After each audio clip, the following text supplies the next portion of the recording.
আসসালামু আলাইকুম, আশা করি সবাই ভালো আছেন। সবাইকে স্বাগত আমার ব্লগ ভিডিওতে। আজকে আমি কথা বলবো সংরক্ষিত মহিলা আসন নিয়ে।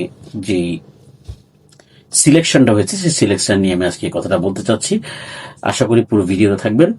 যারা আমার চ্যানেলটা নতুন দেখছেন অবশ্যই সাবস্ক্রাইব করে পাশে থাকবেন।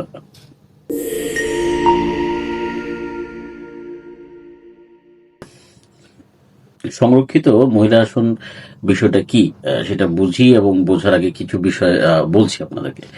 মানে নারী অধিকার বা নারী ক্ষমতায়নের চিন্তা করে এই 50 জন নারীকে সংসদে নিয়ে আসা বা কথা বলার সুযোগ করে দেওয়া বা এমপি হওয়ার সুযোগ করে দেওয়া, এবং সেখানে কোনো ভোটের বিষয় নয়। সেটা হচ্ছে যে সিলেকশন, এক প্রকারের যেই বলা যায় যে নারী রয়েছে, সেই নারীগুলো সিলেকশন হয় মূলত যত পার্সেন্ট ভোট পেয়েছিল সে অনুযায়ী তাদেরকে এই সিলেকশনটা করা হয়। বিভিন্ন দল থেকে যে পরিমাণ ভোট তারা পেয়েছে, সরকারি দল বা বিরোধী দল, সেই জায়গা থেকে সে একটা পার্সেন্টেজ অনুযায়ী করে রাখে। এবং এটার উদ্দেশ্যটা কি? এটার উদ্দেশ্য হচ্ছে যে নারীর ক্ষমতায়ন করা। এখন আমি বারবার যে জিনিসটা বোঝার চেষ্টা করি যে নারীকে ক্ষমতায়ন বা নারী পুরুষ সমান বিষয়টা যখন বলা হয়, তার মানে হচ্ছে যে মেন স্ট্রিমে তোমরা সমানভাবে কম্পিট করবে, এবং সমানভাবে কম্পিট করার মাধ্যমে তোমরা এই জিনিসটাকে আরো সামনের দিকে আসবে। তুমি কিন্তু প্রথমেই নারী হিসাবে নিজেকে দুর্বলতা প্রকাশ করা হচ্ছে যে তুমি এই পার্সেন্টেজে আসবা, সিলেকশন হিসাবে আসবা, কোনো কম্পিটিশন তুমি করবা না, কম্পিটিশন ছাড়াই তুমি এই জায়গায় আসবা। নারীকে আগে থেকেই ছোট করে দেওয়া হচ্ছে। আমার কাছে সেটা মনে হচ্ছে 50টা নির্ধারণ করা হচ্ছে। এবং রিসেন্টলি যে লজ হয়েছে, এমপি নির্বাচনের ক্ষেত্রে প্রত্যেকটা দল কমপক্ষে 5 জন বা কমপক্ষে 5% অবশ্যই দিতে হবে। তো সেক্ষেত্রে সেখানেও একটা নির্ধারণ করে দেওয়া বা আবার 50 জন নির্ধারণ করা, সে বিষয়গুলো হচ্ছে কি, এগুলো হচ্ছে যে ট্রফি টাইপ। মানে অ্যাকচুয়ালি নারীর ক্ষমতায়ন বলতে কিছু নেই। একদম সিম্পলি পুরুষ শাসিত বিষয়টাকে যেভাবে হাইলাইট করা হয়, নারী ক্ষমতায়নকে সামনে নিয়ে আসার চেষ্টা করা হয়, বিষয়টা হচ্ছে সবকিছু হচ্ছে যে ইন ন্যাচারালি যদি আপনি জিনিসগুলোকে গ্রো করার চেষ্টা করেন, তাহলে কিন্তু এত কন্ট্রোভার্সি বা এত প্রবলেম কিন্তু হয় না। যেমন আমি যদি ইউরোপ আমেরিকাতে যদি চিন্তা করি, এত কোটা ভিত্তিক বিষয় কিন্তু নেই। মেন স্ট্রিমে তুমি এসে কম্পিট করো, তুমি প্রেসিডেন্ট হও, কোনো সমস্যা নেই, কিন্তু মেন স্ট্রিমে এসে তুমি কম্পিট করতে হবে। সেখানে পার্সেন্টেজ, সেখানে সংখ্যায় বেঁধে দেওয়ার মাধ্যমেই আসল দাসত্ব শুরু হয়। এই 50 জন কি সত্যিকার অর্থে সমাজের ওই রিপ্রেজেন্টেশনটা করতে পারবে? যদি ওই রিপ্রেজেন্টেশনটা করতে না পারে, তাহলে এই লসটা কার?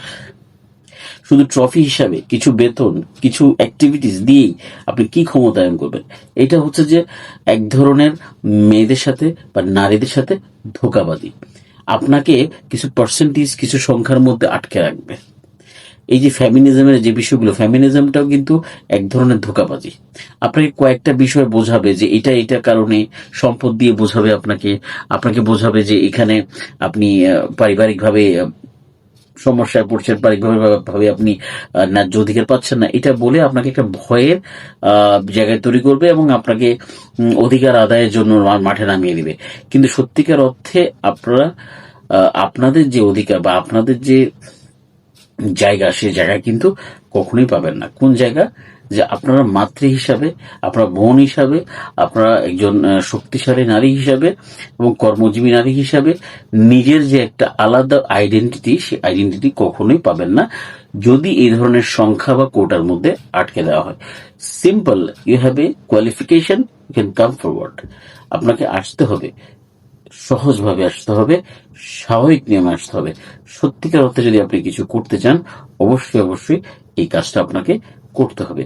আপনি যদি সংখ্যায়, পার্সেন্টেজে যদি বেঁধে যান, তাহলে মানে আপনি সমাজে এক্সট্রা অ্যাডভান্টেজ পেয়ে এই জায়গায় আসছেন। তাহলে সত্যিকার অর্থে কম্পিটিশন কি হচ্ছে?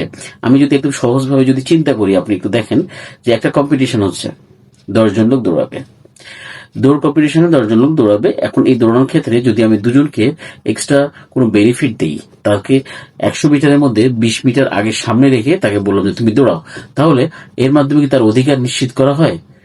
তাহলে সে সামঞ্জস্যতা আসে বা সে সম্মানিত কি হয়?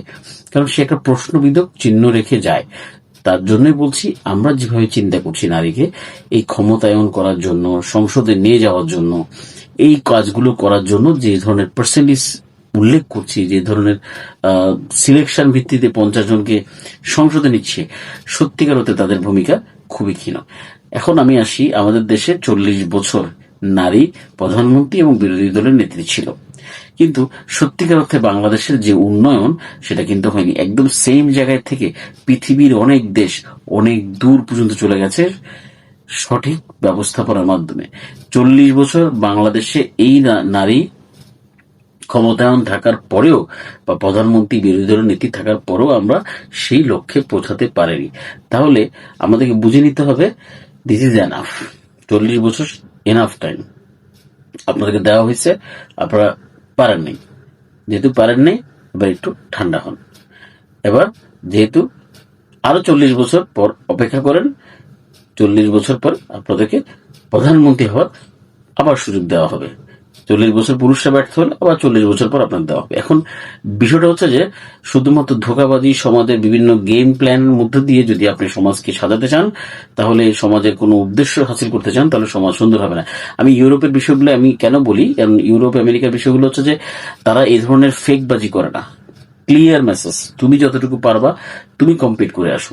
ছেলে মেয়ে যদি তুমি এক ভাবো, তুমি অ্যাডভান্টেজ নিবা না। তুমি যদি অ্যাডভান্টেজ নাও, তাহলে সেই সমাজে সত্যিকার অর্থে ক্ষমতায়ন, সত্যিকার অর্থে মেয়েদের অগ্রযাত্রা যেভাবে বলা হয় সমাজে, যেভাবে বিভিন্ন জায়গা থেকে এই প্রশ্নগুলো বা এই কথাগুলো বলেই কিন্তু বারবার বলা হচ্ছে, কিন্তু সত্যিকার অর্থে আউটকাম তুমি কখনো পাবা না। তো সেই আউটকামটা যদি পেতে চাও, অবশ্যই অবশ্যই সত্যিকার কোয়ালিফাইড হয়ে রাস্তায় থাকো, একদিন তোমাদের সাকসেস আসবেই। তো নারী আসন নির্ধারিত কোনো বিষয় নয়, নির্ধারিত একটা ধোঁকাবাজি, এবং 5% যে সীমার মধ্যে বেঁধে দেওয়া বা এটার নিচে হওয়া যাবে না, এই বিষয়গুলো কিন্তু তো নারীদের মধ্যে একটা ধোঁকাবাজি বা এক ধরনের ব্লাফ, বা তাদেরকে নিয়ে খেলার মতো বা একটা সুবিধা নেওয়ার মতো অবস্থা তৈরি করা হয়, এর বেশি কিছু নয়। তাই আমি বলি, এই কোটা ভিত্তিক নারী যে ব্যবস্থাপনা, সেটা থেকে বের হয়ে আসা দরকার।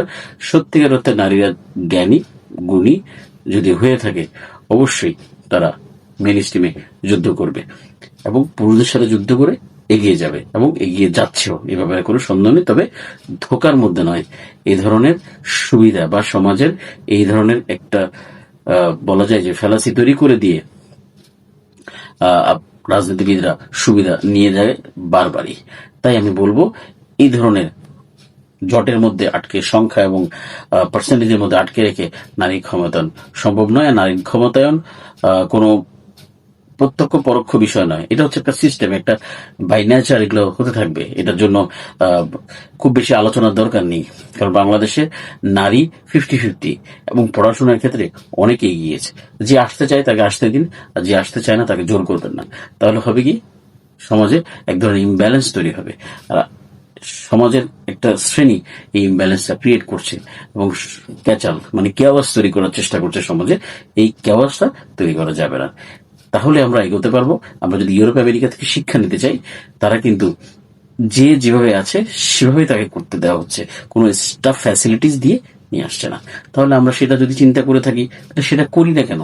করার চেষ্টা করি, দেখা যাক আউটকামটা কি হয়। 40 বছরের প্রধানমন্ত্রী বিরোধী দল নীতি থাকার পর আমাদের দেশে কিছু হয়নি, দ্যাট মিনস আমি এখন তাদেরকে একটু সাইডে রাখি, অন্যভাবে চিন্তা করি। জোর করে কোনো কিছু করলে আসলে সত্যিকার অর্থে আমি মনে করি কিছু আসবে যাবে না। আর যে দুজন প্রধানমন্ত্রী বা বিরোধী দল নেতা ছিল পর্যায়ক্রমে, তারা কিন্তু কেউ মাঠে ওভাবে রাজনীতি করেনি বা একদম সাধারণ ঘর থেকে উঠে আসা কোনো রাজনীতিবিদ নয়। তারা কোনো তারা একটা রাজনৈতিক দলের বা একটা ব্যক্তির আত্মীয় স্বজনরাই এসছে। তাহলে সেক্ষেত্রে নারীর ক্ষমতায়ন আসলে হয়েছে কিনা, বা সত্যিকার অর্থে নারীর ক্ষমতায়ন কিভাবে হয়েছে, যদি সত্যিকার অর্থে মাঠ পর্যায় থেকে একদম সংগ্রামী হয়ে একজন নারী উঠে আসার যে বিষয়টা, আমরা হয়তো পৃথিবীতে অনেক জায়গায় এরকম নারীর বিষয়ে খবর পেয়েছি, সেই জায়গাটা হতে হবে। কোনো পরিবারের তান্ত্রিক যদি হয়, তাহলে কিন্তু সেই জায়গাটা আসবে না। একটা পুরুষের ক্ষেত্রেও কিন্তু তাই প্রযোজ্য। আজকে এই পর্যন্ত, ভালো থাকবেন, সুস্থ থাকবেন, আসসালামু আলাইকুম।